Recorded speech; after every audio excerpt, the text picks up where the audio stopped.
Energy Switch is the popular point-counterpoint show where two leading experts with different perspectives discuss the most pressing energy and climate issues in the news today. Next on Energy Switch, Part 1 of China's energy and climate policy. Funding for Energy Switch was provided in part by the University of Texas at Austin and by EarthX. China is the largest energy producer and by far the largest consumer of coal, the largest producer of solar panels, the largest installer of solar and wind, the largest current builder of nuclear power plants, has the largest hydropower dams, and emits nearly a third of global CO2. In nearly every way, China is the biggest in energy and climate. We'll talk about all this with David Sandalow, founded and directs the U.S.-China program at Columbia University's Center on Global Energy Policy, and was formerly an assistant secretary at the Department of Energy. Natural transitions in the Chinese economy, including the switch from manufacturing over to service sector, will make it relatively easy for China to peak its emissions by 2030, I think. So there's actually been some criticism in the international community that it's not an ambitious enough goal, that they should be doing more. He's joined by Wei Peng is an assistant professor of international affairs and civil engineering at Penn State's School of International Affairs. She got her PhD at Princeton with postdoc studies at Harvard. If China wants to reach carbon neutrality by 2060, then the emission trajectory needs to be a complete reversal. And I do think that, getting there, that's where the key challenge is. I'm Scott Tinker, and I'm an energy scientist. On this episode of Energy Switch, China's energy and climate policies, Part 1. Well, look, let's just jump right in. Thanks for being here. Why should the rest of the world care about what China does in energy and climate? China is the world's largest energy producer, largest energy consumer, and largest greenhouse gas emitter. What China does shapes global markets for energy, and it shapes the future of our planet. Last year, 30% of greenhouse gas emissions came from China. There's no solution to the climate change problem without China. Okay. Similar things? I think David just said one side of the story, which is China is the important part of the problem, right? 30% of emissions coming from China. But on the other side, there are other people seeing China as a potential climate savior as well, because China is the global leader also in clean energy, like wind, solar, electric vehicles. So to me, this complex picture of China make this country both interesting, but also important for us to understand. Right. If you could say it simply, what would China's energy policy be? It's hard to distinguish what is energy policy and what is climate policy, because in order to tackle the climate issue, we really need to tackle what this energy space will look like in the future. Overall, China aims to peak carbon emissions by 2030, aims to reach carbon neutrality by 2060. That means a lot of different energy technologies need to change from where we are today. Yeah. So to me, I think there are two important features of energy policy for China. One is a very strong focus on this top-down governance structure. So basically there's this big plan from the central government, and then there will be plans at the provincial government level. That's one feature. And the other important feature is a strong focus on the industrial policy. China really focused on how can we use the government support as a way to really promote clean energy transition. How do you see that? How do you see China's energy policy? I think China's energy policy is shaped by three goals: economic growth, energy security, and environmental sustainability. In that way, I think China's similar to almost every other country on the planet. Yeah. It's interesting. In China, there are no known climate deniers. It's a difference between China and the United States. Yes. The Chinese government embraces these climate goals, but it's not always the top priority. Right. Energy security, economic growth are sometimes higher priorities. Sometimes they interact in complicated ways. You mentioned central government, provincial, and on down. How does that work? Yeah, it's very complicated. Since the country was founded, the way the planning has been made is that every 5 years we have a 5-year plan. So right now we are at the 14th 5-year plan, and this usually comes from the top level, the NDRC, the National Development Reform Commission, and that covers everything, from economic growth to energy to environment, everything. And then relevant ministries and relevant state-owned enterprises, they're going to make their own state 5-year plan, and so does a lot of the provincial government. So that's why I say that there is a very clear top-down structure in the planning process. Right. But in reality, when you're looking at how the goals are being set and also how they're getting implemented, they're not always the case that the provincial government will just do whatever goals set by the central government, because there are local reality they need to worry about. And that's also the thing when things get trickier and a little bit complicated to see. You said when the country was founded. What did you mean by that? Oh, 1949. Oh, okay, when the country was, because China's been around for a couple thousands of years. Absolutely. So the modern China. Okay, since 1949. Do you see that the same way, the policy getting set? I do, and one interesting contrast between China and the United States is the experience with long-term planning. You know, when we pass a one-year appropriations bill in Washington, D.C., it's such a big accomplishment, it gets headlines. In China, they're on their 14th five-year plan. Now, look, that's partly driven by the fact that it's one party in power, and that party's not going to change, and that affects the planning of horizon. But it's very significant in terms of the energy transition and energy planning, because a lot of what we're talking about in the energy transition are changes that will take place over decades. Right. Are we going to meet them? I mean, can we plateau emissions by 2030 in China? We're still building coal plants. In fact, I think it's not going to be hard for the Chinese to do that. Natural transitions in the Chinese economy, including the switch from manufacturing over to service sector, changes in demographics and other factors, will make it relatively easy for China to peak its emissions by 2030, I think. In fact, there's some projections that it will peak earlier. So there's actually been some criticism in the international community that it's not an ambitious enough goal, that they should be doing more. The population has peaked in China, and China, unlike the U.S., at least so far, doesn't have immigration, a lot of people coming in. Does that help with those goals? It's part of it, yes. So the demand is kind of plateauing from the number of per capita, at least, if you will. That kind of leads us into the manufacturing side of things. China, they supply the world with everything, and a big trade partner. How does this affect development of energy in China? So I do see the role of manufacturing, especially in the past few decades. It really has a lot to do like what growth model China has been pursuing. If you're looking at early 2000, when China first joined the World Trade Organization, we definitely see like a lot of emphasis on export. As a result, around 2008 also, we see like 20% also domestic emissions were actually for exported goods. And that was the time when the Chinese government started to really emphasize that, hey, we need to really encourage this domestic consumption and investments.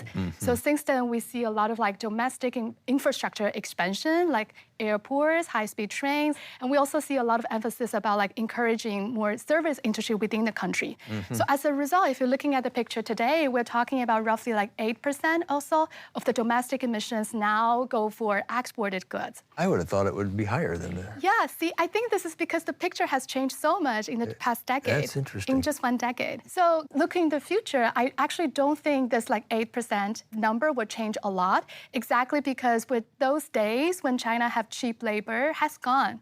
So I do think that there will be more emphasis about like how can we decarbonize our domestic industrial sectors, and also how can we switch to service industrial more in the future as we now talk about like the future climate goals. Interesting.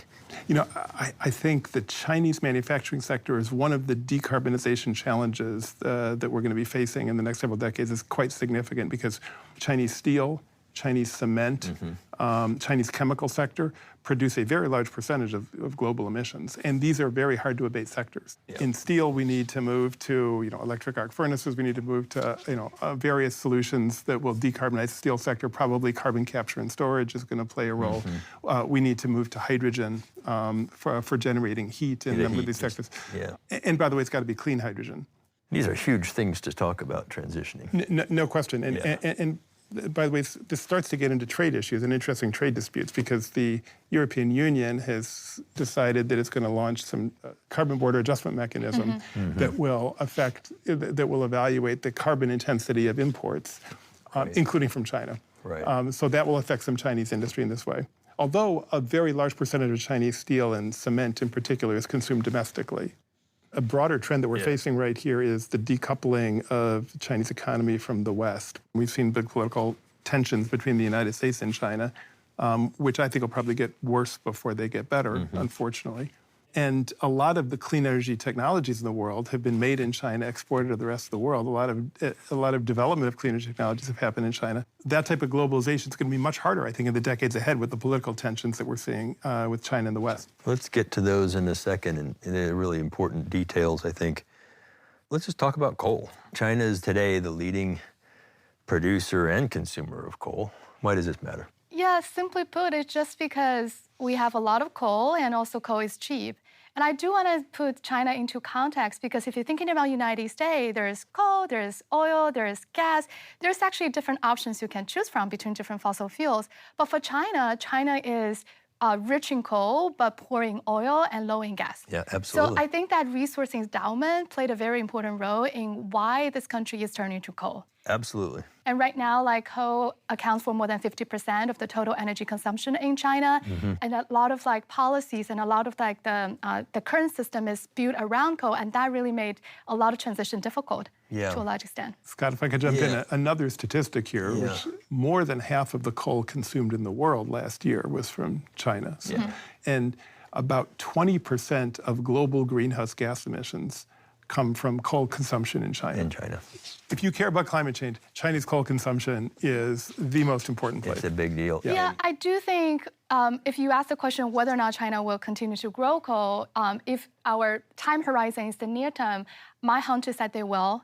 If we want to put a longer term time horizon, I do not think China will ever turn back to coal as the major source of energy.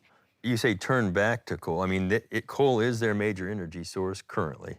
So if you're looking at the coal consumption in China before 2013, it was a very clear story of steady increase. Right. And then in 2013, something really important happened, which was China declared war against air pollution. And that was also the first time when the country introduced this idea of capping coal consumption. And since then, since 2013 also, until like 2018-ish, we actually see so people were even thinking, you know, around that time, the coal consumption in China might already peaked. But I have to say, I think during that period, I think it's less about like the climate goal that is driving the coal consumption. It's more about the air pollution concern. But a lot of different things happened after 2018, right? First of all, there was this economic slowdown, and then we have COVID. So if you're looking at the carbon emissions and also the coal consumption after 2018, you're actually going to see some slight increase over time. Yes. When there is a crisis, it's very easy to turn to coal because it's convenient, it's easy, it's cheap as the solution for the near term. But I do not think this by any means means that China is going to turn back to coal as a major source. What is much more difficult is to really reaching carbon neutrality because that requires really a complete shift from the way we use energy today. If you're looking at how the carbon emissions has changed in the past few decades, it's pretty much like this, right? Like 5-fold increase in the past 4 decades. If China wants to reach carbon neutrality by 2060, then the emission trajectory needs to be like this. Yeah, this is hard. So it's a complete reversal in terms of the emission trajectory. And I do think that, you know, that's where the key challenge is. Yeah. More thoughts on coal. First, Chinese policy is very interesting on this point. The current 5-year plan says that China will strictly control coal during this period. Strictly control. That's kind of ambiguous, but it suggests that it's going to be limited. There's also a statement that in the next 5-year plan, coal consumption will start to go down. Okay. Now, a number of foreign experts, including myself, have asked, if that's the case, then why are you building more coal plants? They say that they're going to use coal plants to balance renewables in the decades ahead. In the United States, we have lots of cheap natural gas, and we basically balance our renewables with natural gas. China does not have that, and so what they say is their plan is to run these coal plants at 10 or 20% capacity and use it when the sun's not shining, the wind's not blowing. Right. I think there's reason to be concerned that if those assets are there, that they will be easy to use, and they will not be used at just a 20% level. Right. Yeah. If I can just quickly add to that, the current capacity factor of coal-fired power plants in China is already much lower than the United States. We're talking about lower than 50% or so, whereas here we're talking about like 60% or more. So I think capacity factor for our listeners is the percentage that some facility is used. If it has a capacity of X and it's used half the time, it's a 50% capacity factor. Exactly. And for coal-fired power plant, in theory, you can keep it on forever to a large extent. So I think the fact that China is right now using it only at half capacity already reflects that they're not consider coal just as the baseload capacity. They also consider coal as the only possibility or the solution for China to manage large-scale integration of renewable. It's not the best solution, right? If we have gas, then that's the much better source to manage that variable renewable. But for China, because that's the only resource endowment we have, they're turning to coal to play that role. Right. It's interesting. Coal and solar and wind are different in that one can be always on if you need it. The other two big ones like that are natural gas, which does large resource, and nuclear. Yeah. China's actually the world's leader in nuclear right now. They're building more nuclear plants than anyone. What's the plan there, and how does that look? This is where that things are really exciting, because I do think that nuclear is going to have an important role to play. If we want to shut down coal, then it's much natural for nuclear to provide that baseload role comparing with like other resources. And I do think China is very successful in scaling up nuclear for a few reasons.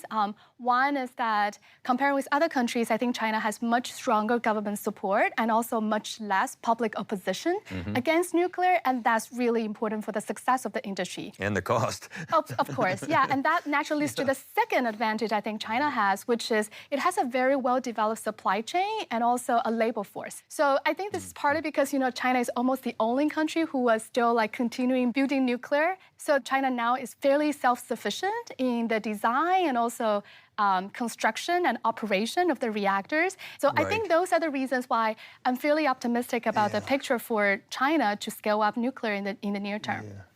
Is that a good plan, China replacing coal with nuclear? You can't, I think, overemphasize the role that China is going to play in the nuclear industry going forward. So in the past 2 years, 14 nuclear power plants have been connected to the grid globally. In 2 years? In the past 2 years. 6 of them have been in China. Yeah. A third of the nuclear power plants under construction in the world today are in China. From a greenhouse gas standpoint, building a nuclear power plant instead of building a coal plant is a very good thing. Yep. There's risks associated with nuclear power, to state the obvious. And I think there's concern around the world about whether it's going to be regulated sufficiently for safety. We don't have a lot of visibility into some of that, particularly in the last couple of years with the pandemic. We haven't had a lot of visibility into that. I certainly hope that it's being regulated and managed with safety in mind. Right. I do want to quickly touch on, David, what you were saying. So, for example, right after Fukushima, we did see China stop approval of the inland nuclear power plant, and that hasn't recovered even today. Right now, we're still focusing on those coastal regions where there's like a better technology to manage those security risks. We've kind of covered the firm baseload, the coal, nuclear, so it brings us to solar and wind. China's a world leader in solar now, too. How'd this come about? China's been a world leader in solar for 20 years or more, and also deploys more solar power than any other country in the world. Last year, the growth was amazing. Almost 100 gigawatts of solar panels were deployed in China, about 95, 96 gigawatts. In the U.S., we had 10. It was accomplished with government policies, feed-in tariffs domestically, research and development domestically, and then low labor costs played a big role in the development of the Chinese solar industry. Wei, did foreign subsidies help establish this solar industry for China initially, or how did that work? Back then, it was really that demand from Germany and other countries and the subsidies there that helped create that panel manufacturing capacity in China so that they can export those places elsewhere. The need domestically to install PV has grown so much, I felt that the role of foreign subsidy is no longer that important after 2010. And I think there's also a question about which sectors within the country that's going to benefit, right? If you're thinking about Germany, the installers and the consumers are benefiting from cheap PV panel imported from China. Yes. But if you are a Germany, like a PV manufacturing company, then you might not be happy with the outcome because now it's really the Chinese manufacturing company who are dominating the market. So to a large extent, I really think this is a winners and losers story, and there's a lot happening within the country that need to unpack. Interesting. I mean, what percentage of coal for energy in China and solar today? Where are we really? So last year, about 56% of primary energy in China was from coal and roughly 3% from solar. So okay. solar is very much at the beginning of the growth curve. Yeah. Okay. So how much of that is exported on the solar side of things, and how much are they consuming internally? You were starting to talk about that way, but what do we... Most of China's solar panels are exported. I mean, they still have a huge domestic market. Right. But most of it's exported, and the industry grew up with exports in mind originally. Okay, just designed around that. Where does China get all the resources to continue to grow its solar manufacturing facilities? Well, so this is a big issue. China is the center of the processing of the minerals that are going to drive the clean energy transition. That is something that is gotten a lot of attention in the United States and in Europe, and I think it's going to change in the years ahead because there is a determined effort to broaden the supply chains for those minerals. So when we say processing, that means those things may be mined somewhere else in the world, but brought to China to turn into useful things. Exactly. Okay, and how did that happen? A very deliberate policy decision on the part of the Chinese government and a willingness to absorb risk that's not present in some Western governments. So, and losses. So in the United States, a private company that's going to invest hundreds of millions or more dollars in the processing of some mineral has to worry about commodity price cycles and profitability over the long term. In China, that's much less true because the government's going to cover the downside risk. The government may own the company. Just to quickly add to that, I think part of it is government support, but on the other side, this is also because the market for China is just so large. If you are the largest producer for wind turbine, for solar PV, then the companies will also think about how you can make sure that we have a stable supply. So to me, I think this is both sides. It's not only like the government is making it easier for the companies, it's also a very natural thing for the companies to do for their own profit and interest. Right, and there's been concern, the labor with the Uyghurs. I mean, what's that story? That story is that in the Chinese province of Xinjiang, there have been policies towards the Uyghurs that have been labeled genocide by the Biden administration. Independent reports that say that forced labor is widespread, and a significant portion of the polysilicon that goes into solar panels, an important part of solar panels, come from Xinjiang. And so now there is a lot of concern globally in whether solar panels that come out of China are being made with forced labor or slave labor. There is new legislation in the United States on this. And as of now, about 1,000 shipments of solar panels have been held up at U.S. Customs as a result of a statute that prohibits the import of any product made with slave labor. That's interesting. Yeah, The only thing I want to add is that I think this really is in the broader context of shifting away from the Chinese solar PV. So I think this just adds to that pressure for the other countries to move away from using those PV manufactured in China. Right. You mentioned resources. China uses coal because they have the resource. Do they have great sun and wind? Is it enough for the country to... Yeah. China has more than enough wind and solar resources. And one interesting area to watch is offshore wind. Because there's a lot of offshore wind potential. And that technology is really coming down in price. And China's population is overwhelmingly along the east coast there. So if you could develop, abundant offshore wind, it could make a big difference, and it's pretty close to the population centers. And China's been building big DC lines too, which is kind of a nice way to move electricity with a lot less line loss. Historically, the energy resources have been in the west, and the population is in the east, and so it has these long 1,000, 2,000-mile long high-voltage DC transmission lines that are bigger than anything in the United States. It's quite extraordinary technology. Right. Let's take a break. We'll come back. My guests believe that China will peak CO2 emissions by 2030 by gradually decarbonizing its electricity system and shifting its economy from manufacturing towards service, though other global experts are less convinced. In their most recent 5-year plan, China set a net zero carbon goal by 2060. However, they continue to build coal power plants and will rely on them for decades. Their coal consumption alone makes up 20% of global CO2 emissions. Wei noted that China's coal reduction plans are more about controlling local air pollution. China is the world leader in solar panel production and installation, and in building nuclear reactors. China also dominates the critical minerals industry for solar, wind, and batteries, albeit with controversy around forced labor in mines and factories. We'll conclude our discussion on China's energy and climate policies in Part 2. Energy Switch is executive produced by Scott Tinker and produced and directed by Harry Lynch. Emily Hooks is the assistant producer and researcher. Editors are Ginny Patrick, Yusef Swachina, and Jackie Kunzler. Matt Aslanian does the sound. Energy Switch is produced by Arcos Films for the Switch Energy Alliance, with support from the University of Texas at Austin and EarthX.